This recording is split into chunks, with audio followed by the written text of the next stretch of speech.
அனைவருக்கும் வணக்கம். இது யாழ்ப்பாணத்தில கல்வியங்காடு என்ற இடத்துல இருக்கிற மீன் சந்தை. அதாவது கல்வியங்காடு மீன் சந்தை. இன்றைக்கு பார்த்தீங்கன்னு சொன்னா, ஞாயிற்றுக்கிழமையா இருந்தும் கூட மீன் வாங்குறதுக்கு வந்த ஆட்களோட எண்ணிக்கை கொஞ்சம் குறைவா தான் இருந்தது.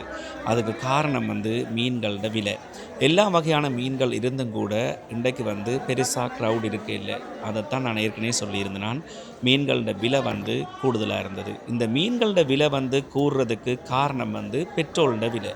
நேற்று பார்த்தீங்கன்னு சொன்னா, சனிக்கிழமை பெட்ரோல் இல்லை என்று சொல்லி எல்லா ஷெட்டுகள்லயும் ஆட்கள் லைன்ல நின்று பெட்ரோல் அடிச்சிருந்தாங்க.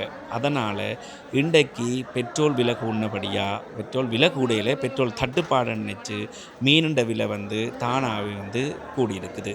இதனால ஆட்களோட வருகை கொஞ்சம் குறைஞ்சிட்டுது. அதே சமயத்தில சில பேர் நாளைக்கு திங்கட்கிழமை பெட்ரோல் அடிச்சு வச்சா தான் தாங்க வேலைக்கு போகலாம் என்றதுக்காக இன்றைக்கு பெட்ரோல் ஷெட்ல லைன்ல நிப்பாங்க. இந்த மீன் சந்தையை பொறுத்தவரைக்கும் 2 முக்கியமான விஷயத்த சொல்ல வேண்டும். அதாவது உடன் மீனும் கிடைக்கும். அதே நேரத்தில ஐஸ்ல போட்ட மீனும் கிடைக்கும். நீங்க தான் பார்த்து வாங்கணும்.